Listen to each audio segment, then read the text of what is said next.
Good morning everyone. Today I am going to teach you about the topics developmental task and developmental task of infancy. So what is developmental task? Before knowing about the concept of developmental task, the concept of developmental task has been introduced by Robert James Havigast. He was a famous chemist, physicist, as well as an expert on human development and aging. So he believes that developmental task means human development is a process where every human learns to acquire some tasks which are accepted by the society. Now let us know about the meaning of developmental task. Here developmental task is a task which arises at a certain time in the life of an individual.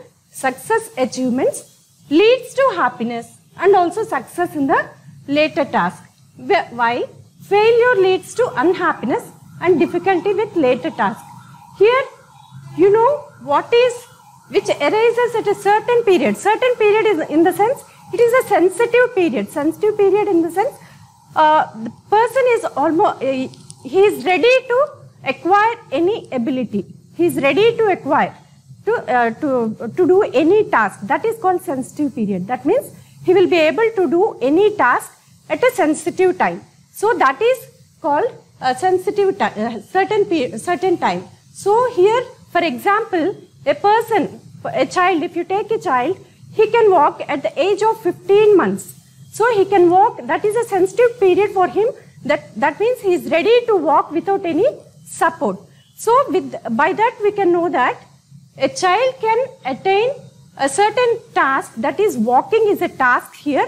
So he can attain a task without any other support. That means he is ready to do the task without other support. That is called sensitive time, or we can call it a certain time. So here when he attains the task, he will feel happy. At the same time, that success leads to happiness, and also he will find it easy in the later task. For example, the later tasks which are related to walking are like jumping, running, climbing steps. All these are the tasks which comes next to that.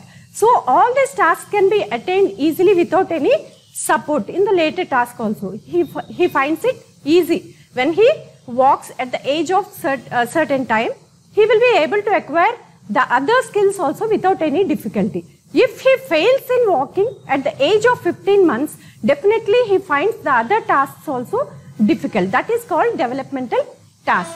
So here the definition was given by Robert James Havigast. So he defined this developmental task. He also says that developmental tasks of infancy, that means infancy means this human development has been divided into several stages.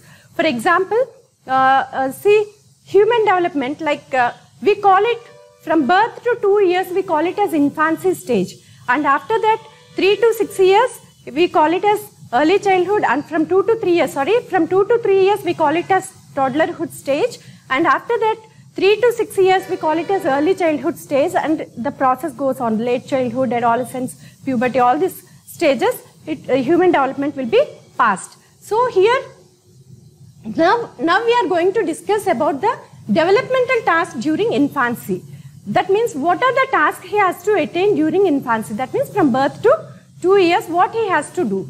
So he has to do, like he has to learn walking, he has to learn how to take solid foods, and also he has to learn like he should acquire the skill of muscle coordination, and he has to acquire the skills like controlling body weights, and he should communicate verbally below the age of 2 years. That means if he finds this task easy when he is below 2 years, if he achieves all these tasks below 2 years, definitely he can attain in the later tasks also, whatever the task comes in the next stage. So that is called developmental tasks of infancy. And here we can say that some of the sensory perceptions which are related to senses, that are like vision, hearing, we can also say touch, smell, all these are the senses, taste, all these are the senses which are developed rapidly before the mental motor development. That means coming to motor development are nothing but the activities which are related to physical. Compared to physical activities, these are attained first. That means these are developed rapidly. This is called developmental tasks of infancy. So this is the end of the session. I would like to I would brief the topics which we have learned in the concepts of child development. So we have learned many topics like meaning of growth, meaning of development, and also you learned about the principles of growth and development, maturation, learning, and the interrelationship between maturation and learning, developmental needs in infancy stage, and also you have learned about heredity, environment. All these are the topics we have covered in this chapter. And now you have learned about developmental tasks and developmental tasks of infancy. So ఈ రోజు మనం చెప్పుకోబోయే topic ఏంటంటే developmental task అంటే అభివృద్ధి పనులు అలాగే శైశవ దశలో వచ్చే అభివృద్ధి పనుల గురించి మనం నేర్చుకుంటాం. సో ఇక్కడ డెవలప్మెంటల్ టాస్క్ అంటే అభివృద్ధి పని గురించి చెప్పేటప్పుడు రాబర్ట్ జేమ్స్ హావిగెస్ట్ అనే ఆయన ఒక కెమిస్టు, ఫిజిస్టు, అలాగే ఒక హ్యూమన్ డెవలప్మెంట్ మీద చదివిన ఒక ఎక్స్పర్ట్ కూడా. సో ఆయన ప్రకారం ఏమని చెప్తున్నారంటే మానవ అభివృద్ధి అనేది ఒక ప్రక్రియ లాంటిది. ఈ ప్రక్రియలో ప్రతి వ్యక్తి కూడా ఒక్కొక్క టాస్క్ అనేది అటైన్ చేస్తూ ఉంటారు. అంటే ఒక్కొక్క పనిని కంపల్సరీగా నేర్చుకుంటూ ఉంటారు. కొన్ని పనులు కంపల్సరీ నేర్చుకుంటూ ఉంటారు. అవి కూడా సమాజం అనేది యాక్సెప్ట్ చేస్తుంది, అంగీకరిస్తుంది అనేది ఆయన ప్రకారం ఆయన నమ్మకం అనమాట అట్లా. సో ఆయన ఏమని డిఫైన్ చేశారంటే రాబర్ట్ జేమ్స్ హావిగెస్ట్ ఏం డిఫైన్ చేశారంటే నిర్వచించారు అభివృద్ధి పనుల్ని. ఏమని నిర్వచించారంటే ఇది ఒక ఖచ్చితమైన దశలో సంతృప్తికరంగా ఏదైనా ఒక పనిని ఒక ఖచ్చితమైన దశలో సంతృప్తికరంగా పూర్తి చేసి మళ్ళా వచ్చే దశకు దాన్ని మళ్ళీ ఇంకొక టాస్క్ కి రెడీగా ఉండటం, సంసిద్ధంగా ఉండటాన్ని అభివృద్ధి పని కింద నిర్వచించడం జరిగిందనమాట. అంటే ఒక ఖచ్చితమైన దశ వచ్చినప్పుడు ఆ పనిని ఏదైనా ఒక పనిని పూర్తి చేసి సంతృప్తికరంగా అంటే సాటిస్ఫైడ్ గా కంప్లీట్ చేసి సక్సెస్ఫుల్ గా కంప్లీట్ చేసి దాన్ని అచీవ్ చేసిన తర్వాత నెక్స్ట్ వచ్చే దశకి కూడా అంటే ఆ తర్వాత వచ్చే దశకు కూడా సంసిద్ధంగా ఉండడాన్ని అభివృద్ధి పని అని చెప్పడం జరిగిందనమాట. సో ఆ అభివృద్ధి పనులు మనం అంటే ఇందులో కొన్ని సెన్సిటివ్ టైమ్స్ ఉంటాయి. సెన్సిటివ్ టైమ్స్ అంటే ప్రతి దశకి కూడా కొన్ని సెన్సిటివ్ పీరియడ్స్ ఉంటాయి. అంటే ఒక నడక నేర్చుకోవాలన్నా ఏ పని నేర్చుకోవాలన్నా ఈ టైంలో వాళ్ళకి కంప్లీట్గా వాళ్ళు వస్తుందన్నమాట. ఆ యాక్టివిటీ వాళ్ళు చేయగలుగుతారు ఆ వయసు వచ్చేసరికి. ఉదాహరణకి ఒక చైల్డ్ని తీసుకుంటే 15 నెలలు వచ్చేసరికి తనకి నడక అనేది కామన్గా వచ్చేస్తుంది. సాధారణంగా 15 నెలలకి పర్ఫెక్ట్గా వాళ్ళు వితౌట్ ఎవరి సపోర్టు లేకుండా వాళ్ళు నడవగలుగుతారు. కానీ ఆ సపోర్ట్ అనేది లేకుండా నడవగలిగినప్పుడు ఆటోమేటిక్గా తర్వాత వచ్చే అంటే ఆ ఖచ్చితమైన దశలో తను ఆ పనిని పూర్తి చేసి ఆ తర్వాత వచ్చే టాస్క్లు ఏవైతే ఉంటాయో అంటే వాకింగ్ కి రిలేటెడ్ ఏంటి, running, jumping, climbing, all these are the ఇవన్నీ యాక్టివిటీస్ ని కూడా వాళ్ళు అటైన్ చేయగలుగుతారు అనమాట. అంటే ఈజీగా సులువుగా నేర్చుకోగలుగుతారు తర్వాత పనులను కూడా. ఎప్పుడైతే ఈ వాకింగ్ అనేది 15 నెలల్లో ఆ ఖచ్చితమైన దశలో నేర్చుకున్నప్పుడు ఆ తర్వాత వచ్చే పనులను కూడా ఈజీగా సులువుగా కంప్లీట్ చేయగలుగుతారు. ఒకవేళ ఇక్కడ కంప్లీట్ చేయలేకపోతే తర్వాత వచ్చే దశలో వచ్చే యాక్టివిటీస్ అన్ని కూడా వాళ్ళకి డిఫికల్ట్ గా ఫీల్ అవుతారు అనమాట. సో ఆ విధంగా డెవలప్మెంట్ టాస్క్ అంటే అభివృద్ధి పనులను నిర్వచించడం జరిగింది. సో ఇక్కడ అభివృద్ధి పనులు ఇన్ఫాన్సీ శైశవ దశలో వచ్చే అభివృద్ధి పనుల గురించి తెలుసుకుందాం. అసలు శైశవ దశ అనేది ఏంటి అంటే ముందు నేను మీకు అసలు మానవ అభివృద్ధి అనేది రకరకాల దశల్లో జరుగుతూ ఉంటుంది అనమాట. ఒక్కొక్క దశకి ఒక్కొక్క పేరు అనేది ఉంటుంది. మనకి పుట్టినప్పటి నుండి 2 సంవత్సరాల వరకు ఉండే దశని శైశవ దశ అంటారు. ఆ శైశవ దశ దాటిన తర్వాత టోడ్లర్హుడ్ అంటారు. 2 to 3 years ని టోడ్లర్హుడ్ అంటారు. 3 to 6 years ని పూర్వ ప్రాథమిక దశ అంటారు. అట్లా ఆ దశలన్నీ ఒకదాని తర్వాత ఒకటి ఫార్వర్డ్ అవుతూ ఉంటాయి అన్నమాట. సో అట్లా ఓల్డ్ ఏజ్ వరకు కూడా ఈ దశలు అనేవి విభజించడం జరిగింది. సో ఇప్పుడు మనకి శైశవ దశలో వచ్చే అభివృద్ధి పనుల గురించి చెప్పుకుందాం. శైశవ దశలో వచ్చే అభివృద్ధి పనులు ఏమేంటి, పిల్లలు ఏమేమి నేర్చుకుంటారంటే ఈ 2 సంవత్సరాలు పుట్టినప్పటి నుండి 2 సంవత్సరాల వరకు చేసే పనులు ఏమేంటి అంటే నడక నేర్చుకోవటం వస్తుంది, అలాగే ఆహారంలో ఘన ఆహార పదార్థాలు తీసుకోవటం వస్తుంది, నేర్చుకోగలుగుతారు. అలాగే ఇంకా వర్బల్ గా కమ్యూనికేట్ చేయటం అంటే మాట్లాడటం నేర్చుకోగలుగుతారు. మజిల్ కోఆర్డినేషన్ అనేది ఉంటుంది, అంటే సమన్వయం అనేది ఉంటుంది, కండరాలకి సమన్వయం ఉంటుంది. అలాగే ఇంకా వాళ్ళు బాడీ వేస్ట్ అంటే వ్యర్థ పదార్థాలను కూడా వాళ్ళు నియంత్రించుకోగలుగుతారు. అంటే శరీర వ్యర్థ పదార్థాలని యూరినేషన్ కానీ ఎలిమినేషన్ ఆఫ్ వేస్ట్ ప్రొడక్ట్స్ అన్నీ కూడా వాళ్ళని నియంత్రించుకోగలుగుతారు. ఎక్కడ పడితే అక్కడ వెళ్లకుండా వాళ్ళు టాయిలెట్కి వెళ్ళటం ఇట్లాంటివన్నీ కూడా చేయగలుగుతారు అనమాట. సో దట్ ఈస్ అది మనకి అభివృద్ధి పనులలో చేయాల్సిన పనులు, అంటే శైశవ దశలో నేర్చుకోవాల్సిన పనులు. సో ఈ పనులు అనేవి ఆ దశలో కంప్లీట్ చేయగలిగితేనే నెక్స్ట్ దశకి పర్ఫెక్ట్గా ఇంకా అభివృద్ధి చెందడానికి అవకాశం ఉంటుంది. ఈ దశలో కనుక ఈ పనులు నేర్చుకోలేకపోతే తర్వాత వచ్చే దశకు కూడా వాళ్ళు సంసిద్ధంగా లేనట్లే అర్థం అనమాట. సో ఇది అభివృద్ధి పనులు, శైశవ దశలో ఉండే అభివృద్ధి పనులు.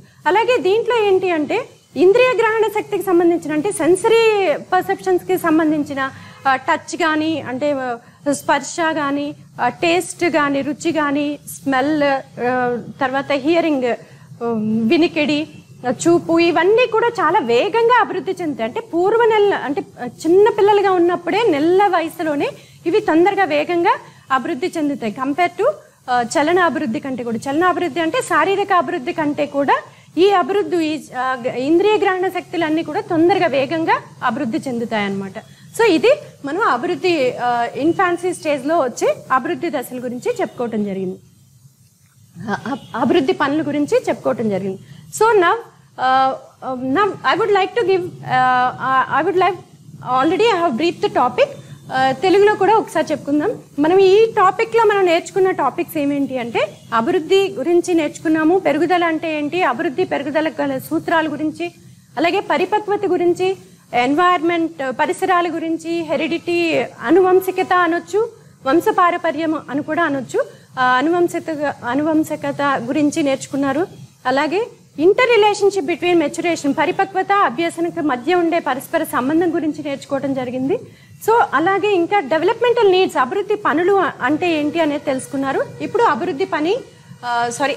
అభివృద్ధి అవసరాల గురించి తెలుసుకున్నారు. ఈరోజు అభివృద్ధి పని, అలాగే శైశవ దశలో వచ్చే అభివృద్ధి పనుల గురించి కూడా మీరు నేర్చుకోవడం జరిగింది. సో ఇక్కడ just I want to give questions which are very important in the examination point of view, and this carries 2 marks. Just here are the list of questions which I have given. Please look at the board. What is meant by development? పెరుగుదల అంటే ఏమిటి? Define growth. అభివృద్ధి అనగా ఏమి? What is heredity? వంశపారపర్యం లేదా అనువంశికత అనగానేమి? Define developmental task. అభివృద్ధి పనులు నిర్వచింపుము. Mention any 4 developmental tasks. అభివృద్ధి పనులు యొక్క ఏవైనా 4 పేర్కొనండి. What is maturation? పరిపక్వత అనగానేమి? What is learning? అభ్యసన అనగానేమి? Mention the types of needs. అభివృద్ధి అవసరాలు ఎన్ని ఉన్నాయో అవి పేర్కొనండి. Write any 2 principles of growth and development. అభివృద్ధి పెరుగుదల గల సూత్రాలు ఏవైనా 2 రాయండి. These are the questions you may get in the examination point of view. You will get from this chapter, you will get only 2 marks questions. These are the 2 marks questions. Last but not the least, I would like to give you some work. You can write it. You should write an assignment on this. Like I hope you understood this topic and you can find answers for these questions also. So I would like to give that assignment. First, take A4 size paper. Right on the top left corner, you have to write submitted to. You have to write my name, Shobha Madam. And in the middle, assignment on introduction to child development. Subject name is introduction to child development. So you have to write assignment on introduction to child development. Then on the bottom, you have to write, on the bottom right side, you have to write your name, submitted by your name and admission number, so that I can identify you. So ikkada meeru assignment kuda ee questions ki answers rasi, like first మీ పేరు, ఎవరైతే submit చేస్తున్నారో వాళ్ళ పేరు శోభా మేడంకి submit చేస్తున్నట్టు వాళ్ళ పేరు రాయండి. మధ్యలో assignment on introduction to child development అని చెప్పి రాయండి. కింద మీ పేరు సబ్మిటెడ్ టు అని చెప్పి కింద మీ పేరు, మీ అడ్మిషన్ నెంబర్ రాయండి. Thank you for the session. Thank you once again for your time.